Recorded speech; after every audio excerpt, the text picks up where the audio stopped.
जय Hind. Welcome to my education industry by Deepak sir. Deepak sir guys, स्वागत करता हूं आप सभी को। आज का सेशन है हमारा एआई प्लस रोबोट सिस्टम। हम जानेंगे आज की एआई क्या है और रोबोट सिस्टम क्या है।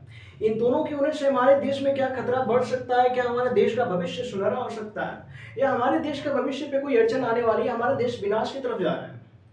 आइए देखते हैं। सबसे पहले मुख्य 4 लाइनों पे फोकस करते हैं कि देखिए, सबसे पहले एआई आर्टिफिशियल इंटेलिजेंट के माध्यम और आर्टिफिशियल इंटेलिजेंट के माध्यम को अगर हम अपनाते हैं अपने देश की अच्छाइयों के लिए, अपने देश की एक डेवलपमेंट के लिए, उसके साथ हम एक रोबोट सिस्टम को भी अपनाना पड़ेगा। लेकिन अगर इन दोनों का कॉम्बिनेशन करते हैं तो हमारा देश का यानी भारत का भविष्य खतरे में है। 100% है कि भारत का भविष्य खतरे में है। 2027 में हो सकती है, 2027 में होगी महाविनाश। दूसरी पॉइंट लाइन देख सकते हैं। और तीसरी लाइन देख सकते हैं, रोबोट करेगा पूरी दुनिया पे राज। अरे रोबोट जो करेगा पूरी दुनिया पे राज करेगा। चौथी लाइन है, रोजगार का मिट जाएगा नामो निशान। आइए देखते हैं कि इन रोबोट सिस्टम वाले और आर्टिफिशियल इंटेलिजेंट के होने की वजह से इन दोनों का कॉम्बिनेशन अगर कर दिया जाए, अगर इन दोनों का माध्यम बना लिया जाए अपने देश की डेवलपमेंट के लिए, विकास के लिए, तो हमारे देश पर इस 4 खतरे कैसे मंडरा रहे हैं। एक तो भविष्य खतरा में हो जाएगा, दूसरा रोजगार नहीं मिलेगा, तीसरा विनाश शुरू हो जाएगा, और चौथा इन रोबोटों का अगर राज हो गया हमारे देश पे तो ये दुनिया फिर से एक बार गुलाम हो जाएगी। सबसे पहले हम देखते हैं कि आर्टिफिशियल एजेंट यानी एआई क्या है। एआई एक आर्टिफिशियल एजेंट, आर्टिफिशियल इंटेलिजेंस कह सकते हैं या आर्टिफिशियल एजेंट कह सकते हैं। एजेंट का मतलब होता है माध्यम। एजेंट मीन्स माध्यम। एजेंट मीन्स माध्यम। एजेंट जो होता है हमारे माध्यम होता है। हम एजेंट की बात करेंगे तो एजेंट क्या होता है कि हमारा माध्यम होता है। हम किसी चीज के बारे में जब शोध करते हैं, जांच करते हैं, या हम किसी चीज के बारे में अगर हम विशेष या अविशेष रूप से उसकी जानकारी प्राप्त करते हैं, और जिस माध्यम से हमें जानकारी प्राप्त होता है वो हमारा एजेंट होता है। एजेंट एक प्रकार का माध्यम होता है जो हमारे जीवन में हमारे ज्ञान तत्वों को बढ़ाने के लिए और ज्ञान को प्रकाशमय बनाने के लिए हम उसे सहारा लेते हैं, मदद मांगते हैं, यानी वो हमारा हेल्प करता है, मदद करता है। ये हो गया हमारा माध्यम। इंटेलिजेंट क्या है? बुद्धिमत्ता है। आर्टिफिशियल मतलब कृत्रिम, एक बनाई हुई, मतलब एक बनाई हुई बुद्धिमत्ता, मतलब एक हिसाब से देख कह सकते हैं कि आर्टिफिशियल एजेंट यानी बुद्धिमत्ता, बुद्धिमान एजेंट कह सकते हैं। बुद्धिमान एजेंट क्या है? सबसे पहले देखिए कि एआई जो है एक टेक्नोलॉजी है। एआई एक science technology, computer science technology है, और इसका पिता है एलन ट्यूरिंग। एलन ट्यूरिंग इसके पिता रहे हैं, और इसके पिता कहा जा सकता है कि एआई का जो मुख्य मतलब जो मेन इसका जड़ है वो एलन ट्यूरिंग है, और फादर ऑफ एआई भी इसे कहा जाता है, ये कहा जाता है।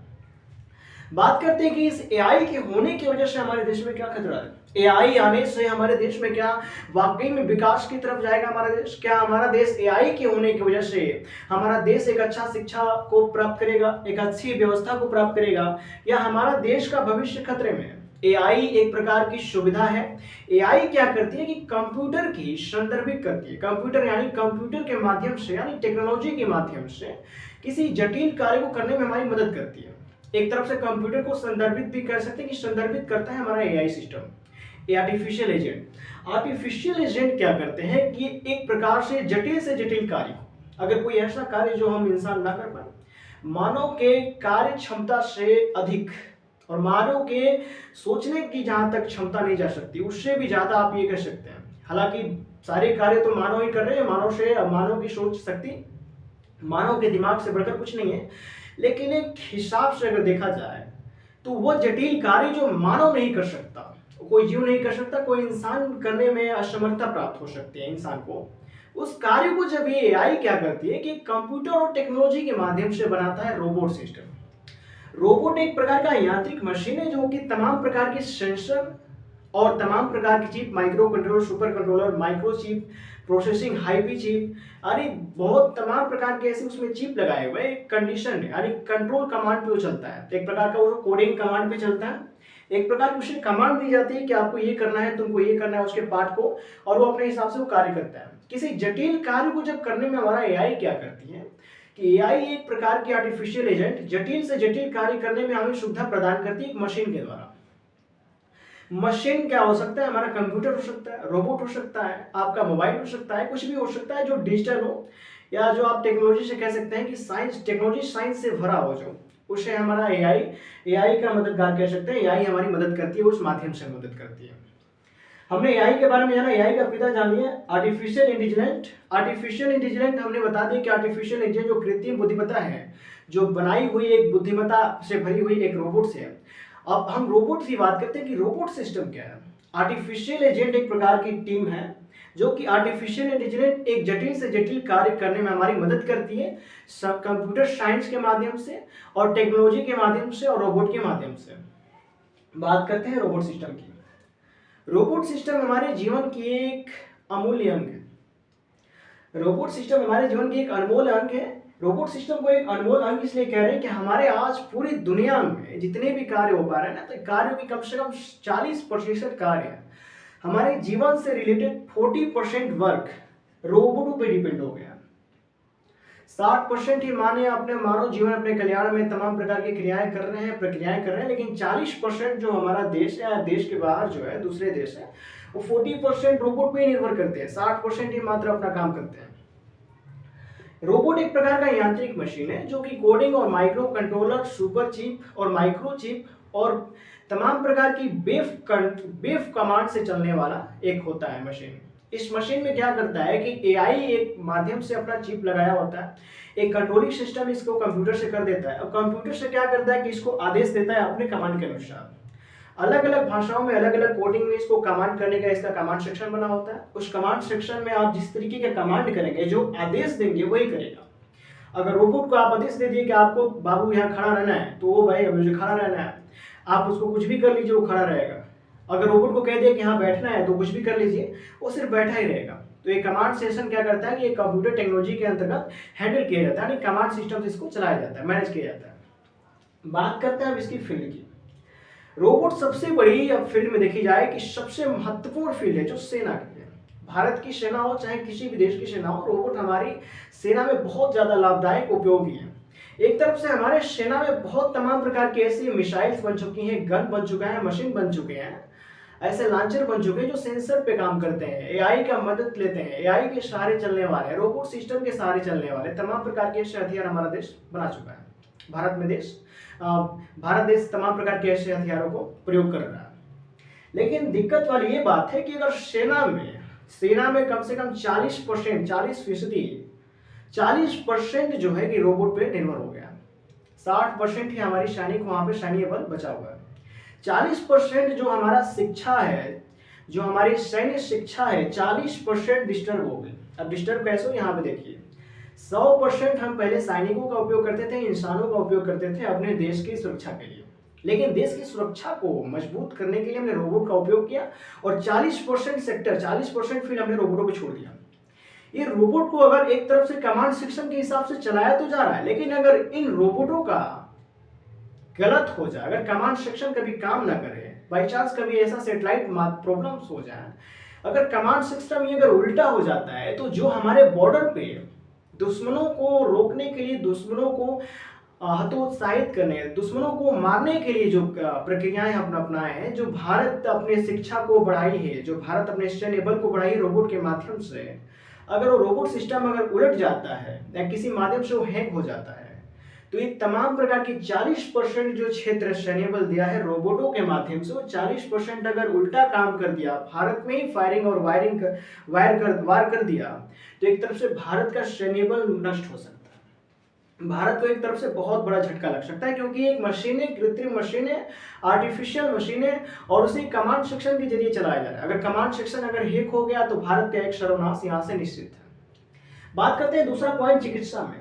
हम तमाम प्रकार की ऐसे चिकित्सा में देखते हैं कि ऐसी मशीनें आ चुकी हैं कि जो ऑपरेशन हम डॉक्टरों से नहीं हो पाती थी, जो ऑपरेशन किसी इंसान के लिए बहुत बड़ी बात होती थी, एक कोई डॉक्टर के लिए बहुत बड़ी बात होती है कि ऑपरेशन कर पाएगा, छोटी से छोटी माइक्रो ऑपरेशन तक भी ये मशीन कर दे रही है। यानी रोबोट ऐसे हैं कि तमाम प्रकार की मेडिकल की सुविधा, दवाइयाँ खिलाना, दवाइयाँ बनाना, दवाइयाँ देना, होटल जो आपकी चिकित्सा स्थान है उसको साफ सफाई करना, तमाम प्रकार की ऐसी चीज जो कर रही है वो आर्टिफिशियल एजेंट के बनाए गए रोबोट्स कर रहे हैं। यानी ऑपरेशन से लेकर के डिलीवरी तक और बच्चे पैदा करने तक के सारे कार्य कौन कर रहा है, रोबोट कर रहे हैं। तो मेडिकल साइंस में अगर ये रोबोट सही तरीके से ऑर्गेनाइजेशन को या सही तरीके से आपके बॉडी पार्ट को अगर इंक्लूड करते हैं, जोड़ते हैं, ऑपरेशन करते हैं, अच्छी बात है। लेकिन अगर सोचिए थोड़ा सा भी अगर दिक्कत होती है कहीं भी किसी भी मशीन में, तो ये रोबोट आपके शरीर को इतना छोटा छोटा माइक्रो टुकड़ा कर देगा, इतना छोटा सूक्ष्म टुकड़ा कर देगा, इतनी जबरदस्त तरीके से आपको काट करके हलवा बनाएगा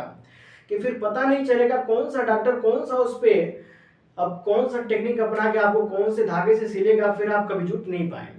यानी जहां तक है एक उपयोगी हमारे जीवन के लिए, हमारे शिक्षा के लिए, हमारे देश के लिए अच्छा है। लेकिन अगर रोबोट सिस्टम का कमांड सेक्शन गलत हो जाता है या रोबोट में कोई ऐसी प्रकार की दिक्कत परेशानी आ जाती है, अगर हमारी दिक्कत परेशानी वो किसी ऑपरेशन के दौरान आ जाती है, तो रोबोट डायरेक्टली हमारे शरीर को, हमारे बॉडी को या ऑपरेशन में जो ऑपरेशन का जिसका ऑपरेशन होने वाला है, जो मरीज है, उसके जीवन को नष्ट कर सकता है। यहाँ पे सबसे ध्यान देने वाली बात है कि हम रोबोट का उपयोग करेंगे, लेकिन उतना ही करेंगे जितना हमारे आवश्यकता अनुसार। आवश्यकता से अधिक हम रोबोटों पर आश्रित होंगे तो हमारे जीवन एक प्रकार का नरकीय जीवन बन जाएगा। चिकित्सा के माध्यम देखिए, अब हम देखते हैं शिक्षा के क्षेत्र में। हमने देखा कि तमाम प्रकार के ऐसे रोबोट लग चुके हैं जो शिक्षा के क्षेत्र में काम कर रहे हैं। यानी जो प्राइमरी स्कूल हो या सेकेंडरी स्कूल हो, चाहे high school, inter, 10+12, BA, MA, BCom, MSc सब कह लीजिए, या कोई इंजीनियरिंग कॉलेज कह लीजिए, यहाँ पे क्या कर रहे हैं कि रोबोट अब पढ़ा रहे हैं। यानी रोबोट अगर शिक्षा देना शुरू कर दिया, रोबोटों के माध्यम से अगर हमने पढ़ना शुरू कर दिया, तो दिक्कत यहाँ पे सबसे बड़ी बात है कि पहली बात कि जितने भी शिक्षकों की नौकरी ऐसे ही चले जाएगी। रोबोट आपको सेंस कर सकता है, रोबोट आपको अच्छे तरीके से पढ़ा सकता है, लेकिन रोबोट आपकी कमियों को दूर नहीं कर सकता। कमियों को दूर करने के लिए एक अच्छे टीचर का आवश्यक होना बहुत ही आवश्यक है। अगर हम ये गलती करने जा रहे हैं, हमारा देश ये गलती करने जा रहा है कि हर स्कूल में रोबोटों की डिप्टी दे रहा है, रोबोटों को एक्सेप्ट कर रहा है, मतलब शिक्षा के सेक्टर में रोबोट को प्रोवाइड कर रहा है, तो ये गलती कर रही है। यहाँ पे हमारा देश का जो एक शिक्षा का क्षेत्र है वो डेवलपमेंट तो होगा, रोबोट के माध्यम से डेवलपमेंट हो सकता है, लेकिन एक बहुत बड़ी गलती हो सकती है कि बच्चों की जो मेन कमजोरी है, मुख्यता है, उसको वो रोबोट दूर नहीं कर सकता, क्योंकि रोबोट एक कमांड सेक्शन पे काम करता है। रोबोट एक कृत्रिम मशीन है, और कृत्रिम मशीन एक मनुष्य के द्वारा बनाया गया मशीन है, तो किसी मनुष्य को ही मनुष्य नहीं बना सकता। तो रोबोट से अगर हम शिक्षा ग्रहण करते हैं तो बहुत सारी ऐसी शिक्षाएं हैं जो कि हम रोबोट से ग्रहण करने में असमर्थता हमें प्रदान होगी, असुविधा हमें प्रदान होगी। सुविधा सिर्फ ये होगी कि वो आपको पढ़कर बता सकता है, आपको एक्सप्लेन कर सकता है, लेकिन आपको हाथ पकड़ करके आपको नहीं पढ़ा सकता कभी रोबोट। हाँ, पढ़ा सकता है, वो भी दिखा सकता है, लेकिन एक रोबोट के पढ़ाने वाले तरीके में और एक इंसान के पढ़ाने वाले तरीके में बहुत सारा डिफरेंट होगा। एक रोबोट आपको एक मशीनी लैंग्वेज के हिसाब से पढ़ाएगा, वॉइस और स्पीकर के माध्यम से पढ़ाएगा, लेकिन एक इंसान मौखिक फेस टू फेस आपको एक सामने रख करके और एक अच्छे इंसान से और सरलता के माध्यम से आपको समझाने का प्रयत्न करता है। तो इंसानों की जहां तक नौकरी है शिक्षा के क्षेत्र में, रोबोट का 10% मात्र उपयोग करना चाहिए, लेकिन फिर भी शिक्षकों की वहां पे नियुक्ति रहनी चाहिए, तभी हमारा शिक्षा के क्षेत्र में रोबोट उचित है या तो अनुचित रहेगा। बात करते हैं हम होटल मैनेजमेंट के बारे में। हमने बहुत सारे ऐसे होटलों में देखा कि जहाँ पे जो इंसान साफ सफाई करता था, जहाँ पे कोई कर्मचारी रखे थे, होटल सिक्योरिटी के लिए होटल गार्ड रखे थे आपने, वहाँ पे अब रोबोटों को सिक्योरिटी पे रख दिया गया है, रोबोटों को साफ सफाई के लिए रख दिया गया है। टेबल साफ करना हो, खाना देना हो, वहाँ पे किसी चीज़ की बिल बनानी हो, हर प्रकार की सारे कार्य कौन कर रहा है? रोबोट कर रहा है। यानी आर्टिफिशियल इंटेलिजेंस में यहाँ पे भी बहुत बड़ी चीज़ है कि खाना बनाने से लेके खाना खिलाने तक, साफ सफाई तक सारे काम करेंगे रोबोट। तो रोबोट एक सेंसर माध्यम से सेंसर से चलने वाला मशीन होता है। तो रोबोट पे यहाँ पे ध्यान देंगे कि अगर हम पूरी होटल मैनेजमेंट को अगर रोबोट पे छोड़ देते हैं, अगर किसी प्रकार की कंडीशनल प्रॉब्लम आ गई, तो सोचिए कि अगर रोबोट में अगर छोटी सी भी फॉल्ट आ सकती है, तो हमारे कृत्रिम बनाए गए रोबोट हमारे वहाँ पे आए होटल में तमाम प्रकार के वहाँ पे कस्टमरों को नुकसान पहुँचा सकता है। तमाम प्रकार की ऐसी चीज़ हो सकती है जिससे हम अंदाज़ा भी नहीं लगाया जा सकता कि क्या हो सकता है होटल में।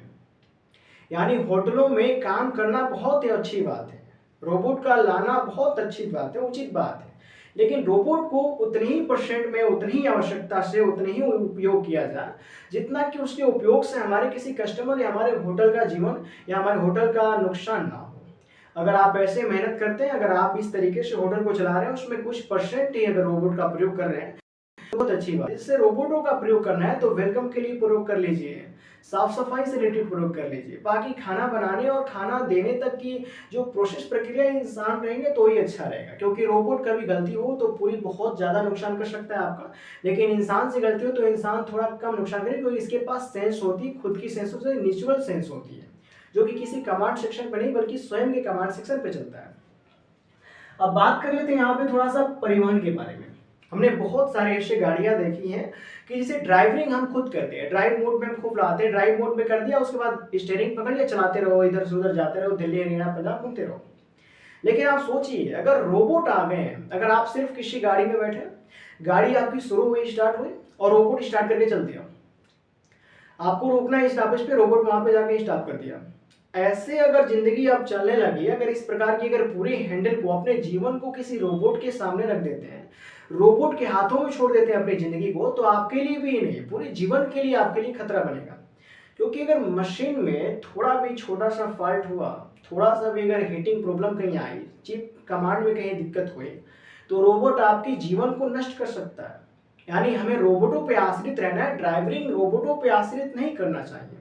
क्योंकि रोबोट पे अगर हम ड्राइवरिंग आश्रित कर देते हैं तो रोबोट किस तरीके से मैनेज करेगा, उसके अंदर कमांड सेक्शन है। अगर कमांड सेक्शन या किसी प्रकार की उसमें फॉल्ट आ जाती है तो हमारे जीवन के साथ एक बड़ी हादसा हो सकती है, किसी के भी जीवन के साथ बहुत बड़ा हादसा हो सकता है। इसलिए हमें रोबोटों का इस्तेमाल उतना ही करना है जितने से हमारे जीवन को कोई खतरा ना हो। अगर आप अपना जीवन सही सलामत चाहते हैं तो रोबोटों का इस्तेमाल मात्र 10% से 5% ही अपने जीवन में करना चाहिए। अब बात कर लेते हैं यहाँ पे सबसे आगे आने के बाद परिवहन के बारे में, कृषि की बात करते हैं। कृषि में हमने देखा कि रोबोट तमाम प्रकार की कृषि से रोबोट रिलेटेड है। हमने रोबोटों में देखा कि रोबोट जो है खेती करने से लेकर के फसल उगाने तक, फसल को काटने तक, वहां पे दवा छिड़कने तक, खेतों में मिट्टी में क्या कमी है वो सेंस करके बता देना, खेतों में कौन सी दवा देनी है ये बता देना, खेतों की फसल जो है काट करके एड्रेस सेट कर देने पे आपके घर तक ला करके पहुंचा देना, बोरे में पैक कर देना अनाज को। ये तमाम प्रकार की चीजें कौन कर रहा है? आपका रोबोट कर रहा है। अब सोचिए कि अगर खेतों में सारा काम रोबोट का हो गया तो किसानों का ऐसे ही जीवन नष्ट हो जाएगा। यानी सरकार करेगी कि सिर्फ आपकी जो जमीन है वो आपका जमीन हो गया, आपकी जमीन को कुछ पैसे दे करके कुछ समय के लिए ले लेगी, रोबोटों के माध्यम से तमाम प्रकार की खेती करेगी और अधिक से अधिक खेती कर सकती है। लेकिन हम एक बात को ध्यान देंगे कि जहाँ पे हमारे किसान थे, किसान अपने जीवन से खेती करता था, अपने जीवन से कमाता था, अपने मेहनत से कमाता था, अगर वहाँ पे रोबोट सिस्टम को अगर दे दी जाए खेती, तो अगर किसी प्रकार की अधिक मात्रा में कोई दवा डाल दिया या किसी प्रकार की ऐसी कोई फाल्टनेस आ गया जो अनाज में हो गया, या रोबोट के सेंस करने में कहीं गलती हो गई और दवा के जगह पे दूसरा कोई दवा डाल दिया, डालना यूरिया फास्फोरस था, डाल दिया फिनाइल ले जा करके, तो ऐसा होगा तो पूरी अनाज की जो प्रक्रिया है, अनाज के अंदर जो लवण होते हैं वो पूरे तमाम प्रकार के बदल जाएंगे।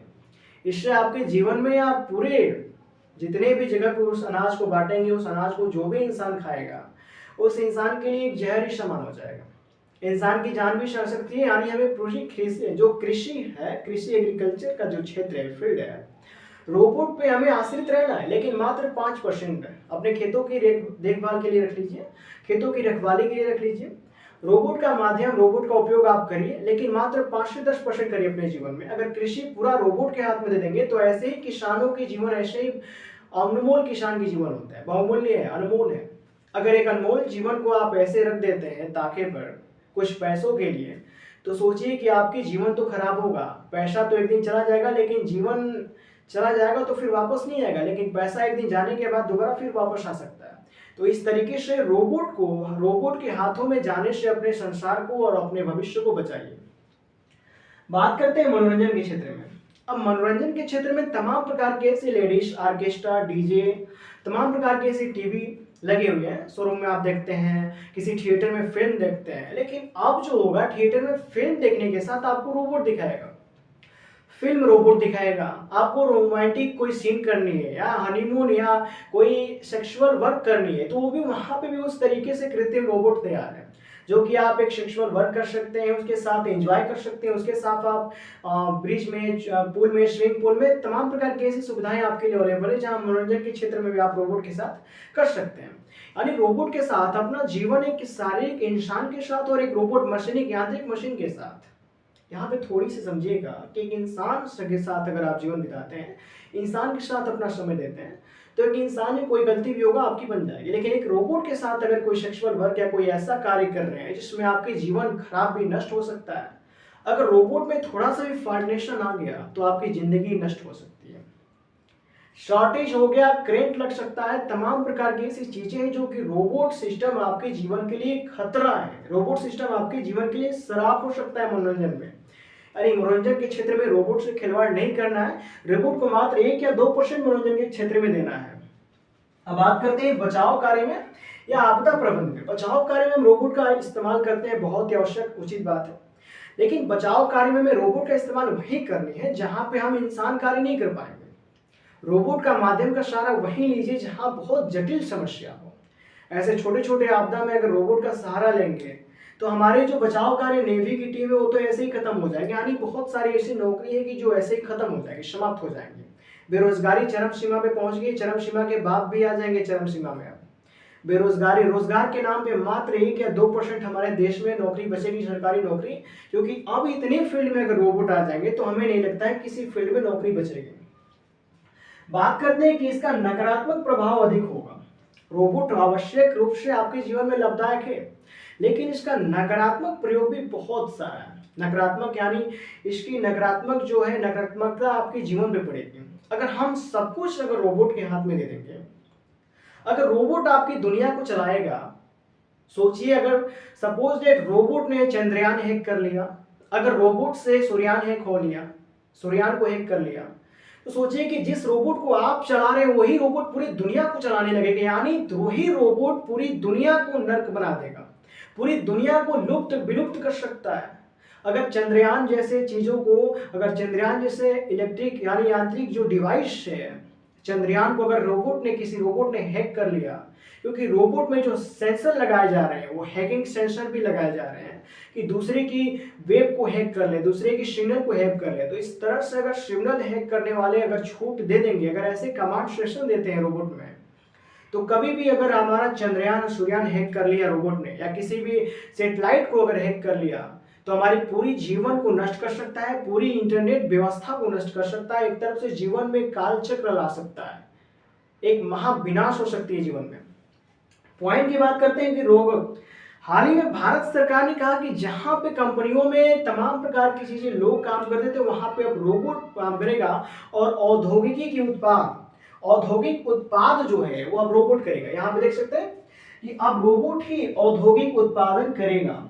और यहाँ पे दूसरी सबसे बड़ी बात यहाँ बताई गई है कि 2050 तक, यानी 2050 की जो दुनिया आने वाली है ना, ये 2024 से लेकर 2050 तक, यानी 26 साल बाद जो दुनिया आने वाली है, 26 साल के बाद आपके एक एक कार्य जो होगा वो रोबोट पे निर्भर होगा। यानी एक एक कार्य रोबोट करेगा।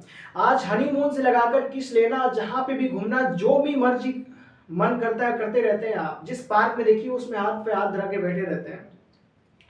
आज गर्लफ्रेंड आपकी नहीं है, लेकिन आज से 26 साल बाद रोबोट वाली गर्लफ्रेंड आपके पास 100% होगी।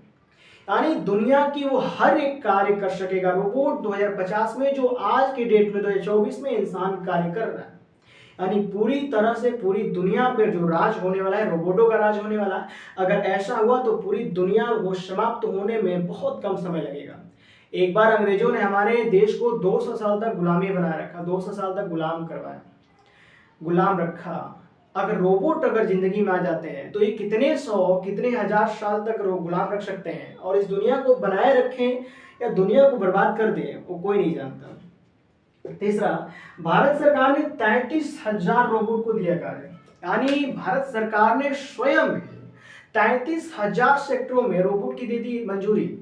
यानी जो कार्य है अब रोबोट कर रहा है, 33,000 सेक्टर में पहले से कार्य कर रहा है शिक्षा के, और तमाम प्रकार के सेक्टरों को मैंने दिखाया, जैसे कि सेना के, चिकित्सा, शिक्षा, होटल मैनेजमेंट, परिवहन, कृषि, मनोरंजन, बचाव कार्य और नकारात्मक एटीसी इत्यादि। बहुत सारे ऐसे सेक्टर हैं जिसमें रोबोट काम कर रहे हैं। इस तरीके से अगर रोबोट हमारे जीवन में काम कर रहे हैं और ऐसे रोबोट अगर आने लगे तो हमारे जीवन में बहुत सारी नुकसान हो सकती है। और हमारे जीवन की जो परिस्थिति है वो बहुत ही नाजुक हो सकती है।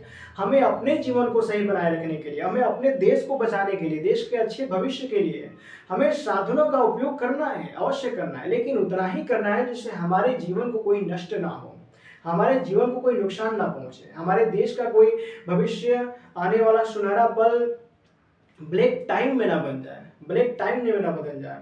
और पहले ध्यान से देखिए कि एआई और रोबोट सिस्टम की सबसे जो मेन निचोड़ है आर्टिफिशियल यानी कृत्रिम मशीन के द्वारा कृत्रिम मशीन पर निर्भर करना पूरी दुनिया को, यही इसका मेन उद्देश्य है। और एआई अगर पूरी तरह से हावी हो जाएगा पूरी दुनिया पे, अगर आर्टिफिशियल एजेंट ने पूरी तरीके से अगर रोबोट सिस्टम कर दिया हमारे देश में, तो एक तरफ से हमारे देश का डेवलपमेंट तो होगा, लेकिन हमारे जीवन का स्तर जो होगा किसी और के हाथों में हो जाएगा। और हमारे जीवन की समाप्ति कब होगी, किस समय होगी, ये किसी को नहीं पता चल पाएगा। तो गाइस ऐसे इंटरेस्टिंग पॉइंट को फिर मिलेंगे ऐसे इंटरेस्टिंग क्लास में, तब तक के लिए थैंक यू गाइस।